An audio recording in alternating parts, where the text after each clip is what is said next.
With UCLA's new additions for 23 to 24, their basketball team could have a serious size advantage this year in the next season. How will they utilize it? Let's talk about it on Locked On UCLA. You are Locked On UCLA, your daily podcast on the UCLA Bruins. Part of the Locked On Podcast Network, your team every day.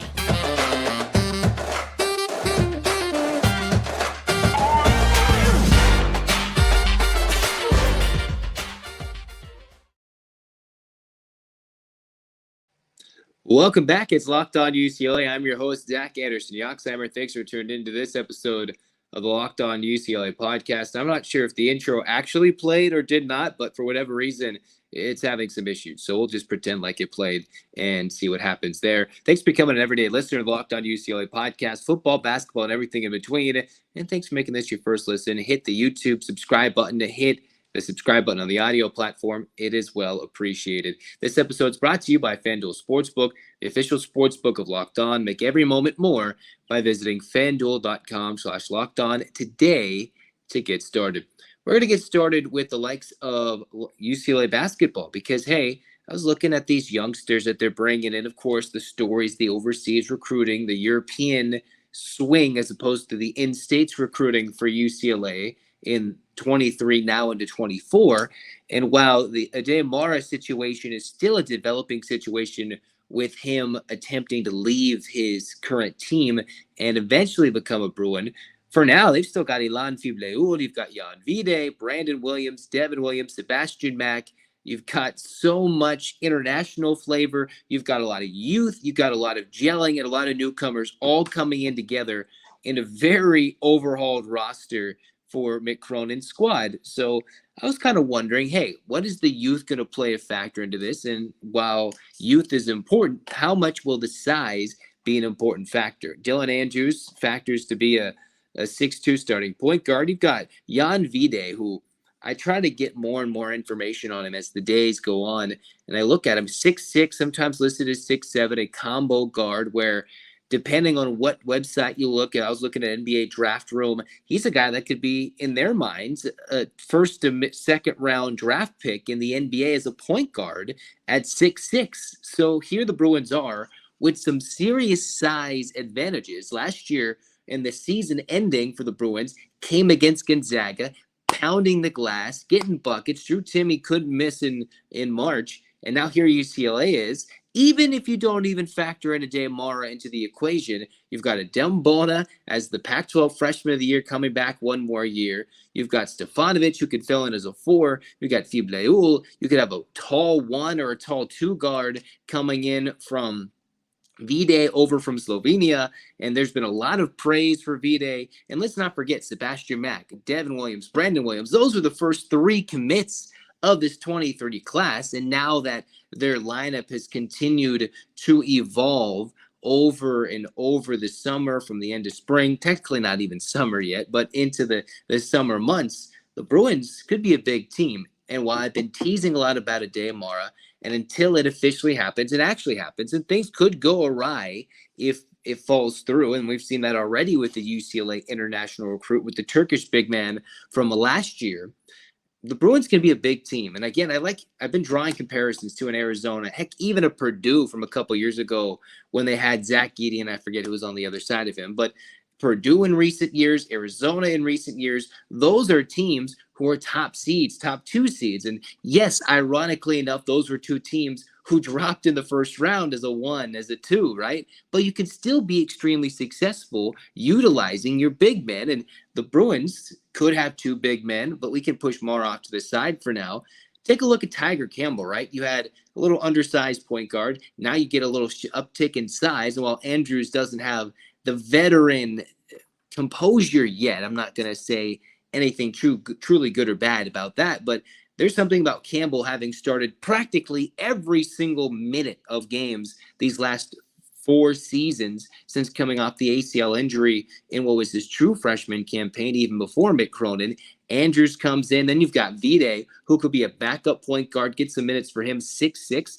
That second unit for the Bruins could be a very dynamic lineup in this upcoming year where they can go mismatch teams with guys who have 6'6" centers. Especially you play these smaller teams, you could have a 6'6", 6'7", 6'8" center. Remember, couple years ago, when the Bruins were rolling with Cody Riley, they were very undersized in their run to the Final Four. And almost this year, without a Dembona, undersized. And I know they had Nuba, and at the time they had Etienne. And while Nuba returns with Bona, there's still size. There's still a lot of size on this UCLA team that they must take advantage of. The rebounding, I think, in my mind, should be a big improvement for UCLA next year. And then Vic Cronin talks about that hustle bone, the deflections. Well, what was so important, I know Jalen Clark initially listed 6'5", at the draft combine listed at 6'4", who has now continued on to go to his pro career. It was his wingspan that was so important. And that's been touted, I believe, with both Vide and Fibleul. So can the Bruins continue to fill out this roster, retool the team with an uptick in size? And I wonder, with the youth, this is Mick Cronin's youngest roster in the last couple of seasons since that team that went to the Final Four. A team that had a Juzang coming over from Kentucky, Hawkes in his second year, only a second, third year playing for Tiger Campbell in a UCLA uniform coming off injury. And with all those things, I'm starting to look and say, hey, this team looks a little different, right, with youth. But even in the backcourt where there could be a lot of question marks, Dylan Andrews and Jan Vide on the NBA Draft Room website are in the top 30 of the point guard rankings for next year's NBA draft class. And yes, there's not that many point guards that will get drafted, but to be amongst some of the elite point guards potentially near the next level, the Bruins could have some sneaky good backcourt options. The more and more I dive into this and realizing, hey, it might not look like it has in years past under Mick Cronin, but if they can find ways to move the ball around the perimeter, get a couple of more shooters than they had in years past, develop the post and score easily at will, not on layups off stolen passes, but be able to feed the big man and score. And most importantly, counter the opposition's big man and make them work. They didn't have to make some of the opposition's work in recent years when Bona didn't get the ball when he was on the floor. Cody Riley would grind it in the post, but he's 6'9", he's undersized from a couple of seasons ago. Now the Bruins are ready with some youth, some newcomers, and some fresh faces with some potentially big size. Again, you've got some of the Williams, 6'7", 6'10". Those are some big guards. Even Sebastian Mack, I believe, 6'1", 6'2".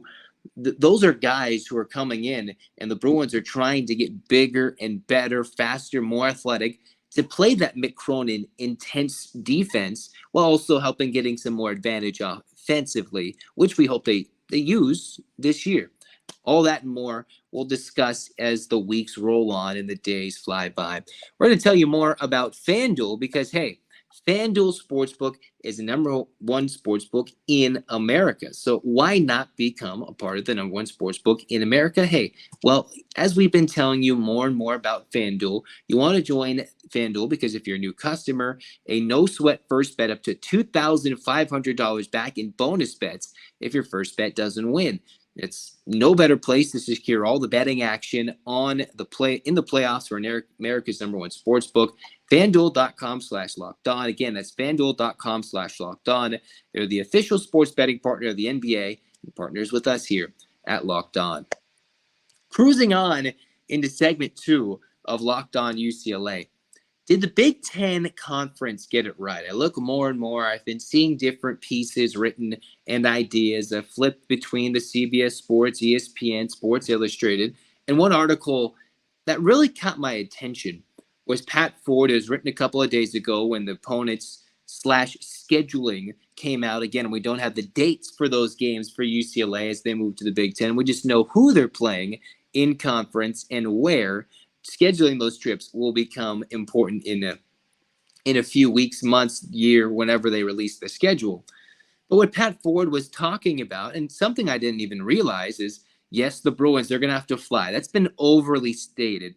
The non-revenue sports, the other sports beyond just football and even basketball, the commercial flights and everything in between will be a huge burden for UCLA and SC. But something I also didn't notice was the fact that how many teams actually have to make 2 trips to Los Angeles in those first 2 years? Does any team have to make 2 trips in one season to LA? No. They actually don't.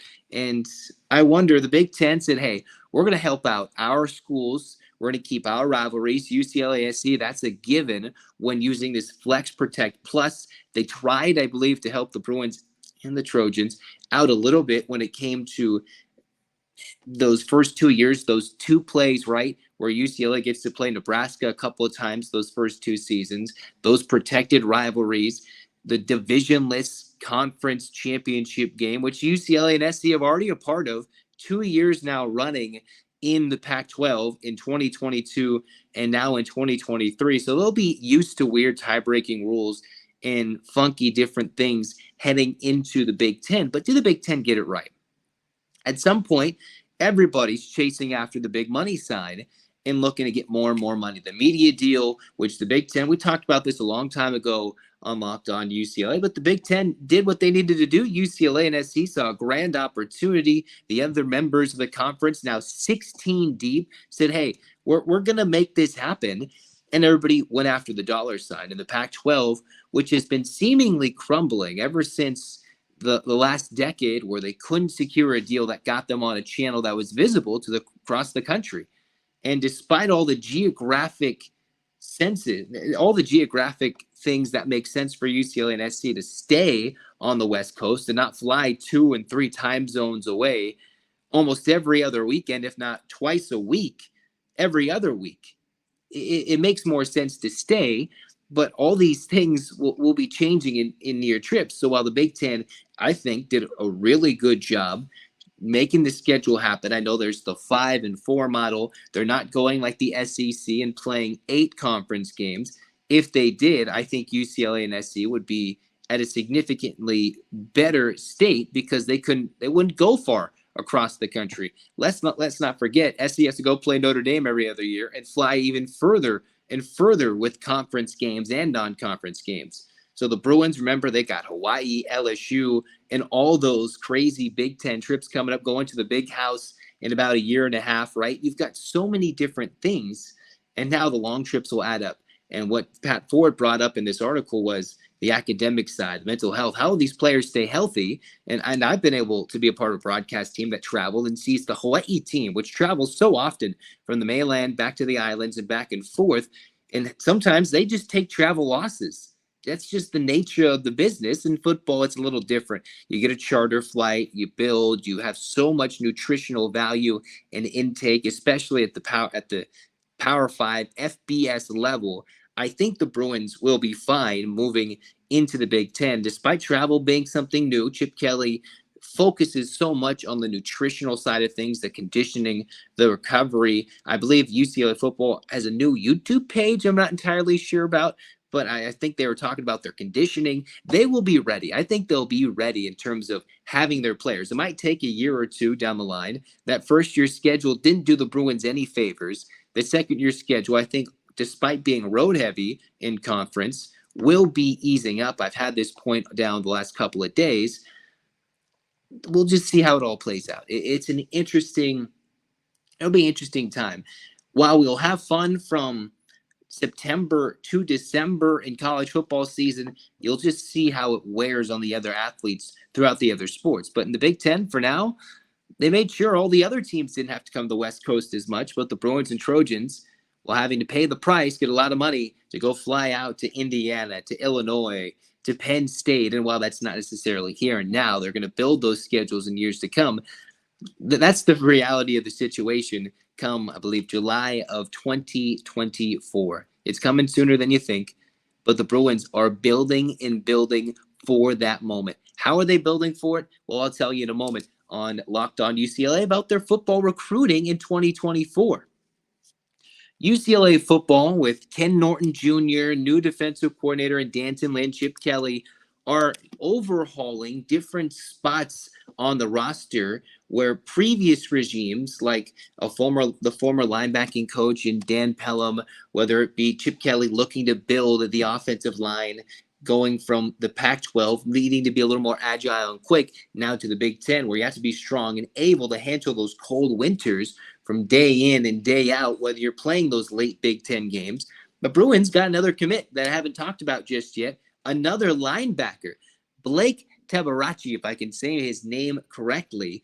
Overall, the UCLA Bruins, their football team, 6 commits so far in the class of 24. And I will preface this by saying, hey, we saw this last year. Heading into the late stages in recruiting for the class of 23 cycle, Roderick Robinson decommitted and eventually went to Georgia. Then the Bruins swiveled everything and grabbed Dante Moore, having him decommit from Oregon and come to UCLA. So there's still a lot of things that can change, but the class of 24 linebacker from Park City, Utah, 6'2", 210-pound athlete, went on an official visit to Westwood. Remember, around Memorial Day, UCLA had a lot of recruits, and now we're starting to see the fruits of those official visits around that Memorial Day weekend, which was important for the future of UCLA football. We talk about this now, but Fibaracci, Arizona, BYU, Cal, Colorado, Michigan, Michigan State, the list goes on, a 3-star linebacker, and there's more power conference schools in that list who offered him, even a USC, a Stanford, a Utah, current and soon-to-be former rivals from across town into the state or just a couple of states over, and he decided to come to UCLA despite being recruited by his in-state quote-unquote powerhouses in BYU and Utah. The Bruins go steal him as he's still scheduled to be have a Cal official visit, but overall he's committed to UCLA. He was a passer, a rusher, a receiver for Park City, but as a linebacker, 43 tackles, 4 tackles for loss, couple of sacks, 1 interception, and a fumble recovery. Went to the Rivals Camp Series in LA, was a part of a showcase camp back in Salt Lake City in June. And I believe that's on the dropping of this podcast on the ESPN Under Armour Camp Series. 3-star recruit all over the various sites, 24/7 Sports, Rivals, ESPN on 3. And he is the number 7th ranked player in the state of Utah. Why is this important? As he is the number 1 linebacker in Utah and the number 7 linebacker, the 7th best linebacker on the western side of the United States in the West and Mountain regions. 6 recruits for the Bruins. That's 2 linebackers, 3 defensive players, going along with 3 offensive linemen. So there is an emphasis to be big up front, to handle, to dig deep in the trenches against Ohio State, USC, Michigan, even Michigan State, Iowa, all these things. I can list all the other Big Ten schools, Penn State. We can go on a tangent.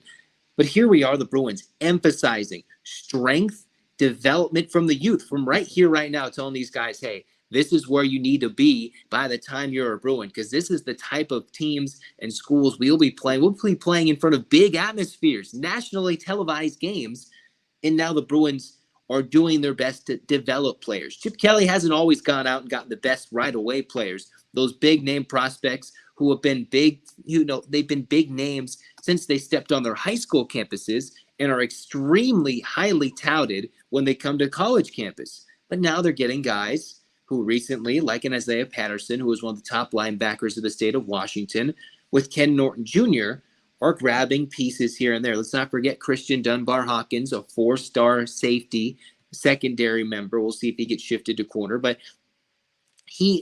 they're making an emphasis to get more defensive products. One of the things I saw Sam Connon, who is one of the UCLA Fan Nation writers, he put how Don Pelham only got 2 linebacker commits over his last 2 years as the linebacker coach for UCLA. The last 2 seasons, the 23 recruiting cycle, now the 24 commit cycle, he's got 4 signees at linebacker, 2 linebacking commits in 2024, and the Bruins have emphasized this position specifically. They have a John Vines. They have some hard-hitting guys right now, and while they had some seniors and some veterans move on from their COVID years and redshirt years, that first initial round of players from Chip Kelly's regime finally moving on because of the extra years granted due to COVID, the Bruins, they're making moves. But here's the problem. Maybe not the problem, but something to look at. Currently, as of the last couple of days, June 10th, 11th, 8th, 9th, around that 4-day period, because commits come, decommits. So around that period, the Bruins are amongst the top 40 in the country when it comes to recruiting rankings. That can shift day to day. So whenever you watch this episode, it could be a different ranking up or down a point. They were number 2 in the Pac-12, especially at the writing of the article from Sam Connon for the class of 24 recruiting.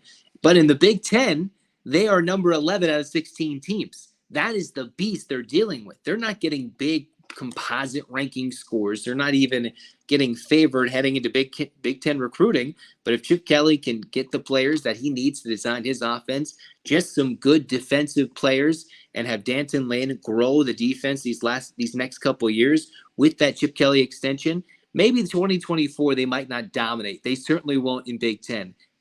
But they can build into something fairly competitive, we hope, in Chip Kelly's regime moving forward from conference to conference. Number 2 in the Pac-12 to number 11 in the Big Ten. That's the difference from the conferences. A lot more dollar signs, a lot more exposure, and maybe the benefits will pay off later, or maybe they're getting all these benefits early to handle the debt, the financial hardship, dealing with the failed, sponsorship and apparel deals.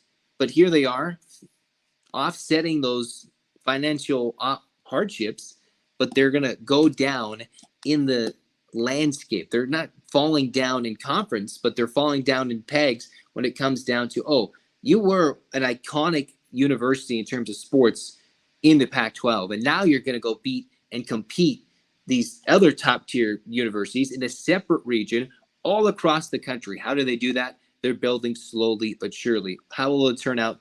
Only time will tell, which is why you got to become an everyday listener of the Locked On UCLA podcast.